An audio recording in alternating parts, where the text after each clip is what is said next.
একটা গল্প বলি, শোনো। 4 বছর ভালোবেসেছিল একটা ছেলে একটা মেয়েকে। ছেলেটা ভাবতো পৃথিবী বদলে গেলেও মেয়েটা কোনোদিন বদলাবে না। কিন্তু একদিন ছেলেটা হঠাৎ বলল, তাহলে সেই দিন কেন তুমি বললা ও তোমার আমাকে ভালো লাগে? মেয়েটা বলল, ভালো লাগা আর ভালোবাসা এক নয়।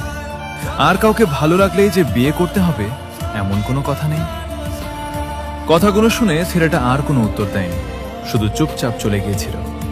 যাওয়ার আগে শুধু বলেছিল, তোমায় পেতে হবে এমন কোনো শর্ত নাই। আমি বহুবার বহু কিছু হারিয়েছি, নতুন করে মানুষ হারানোর ভয় নেই। ভালোবাসা দূর থেকে সুন্দর, পেয়ে গেলে আর মূল্য নাই। সময় কেটে গেল। একদিন এক বন্ধু তাকে জিজ্ঞাসা করলো, ও তো তোকে ছেড়ে গেছে অনেক দিন হলো, তুই কি ওকে ভুলে গেছিস?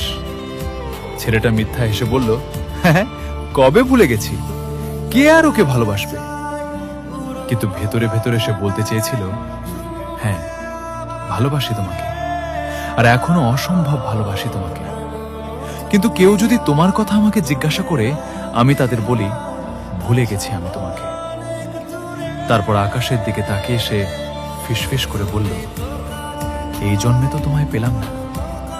যদি পরের জন্ম বলে কিছু হয়ে থাকে, তাহলে ওই জন্মে তোমায় আমি শুধু আমার করে রাখবো, কারোর হতে দেব না। আর জানো, কোনো এক সময় আমাদের আবার দেখা হবে কোনো এক ব্যস্ত শহরের গলিতে।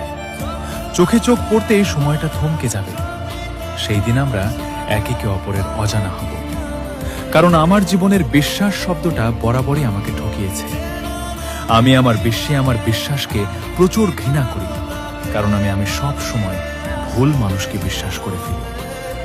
বন্ধুরা, আমি তোমাদের সৌরভ। রোজ এমন গল্প শোনার জন্য তোমরা আমায় ফলো করে নাও।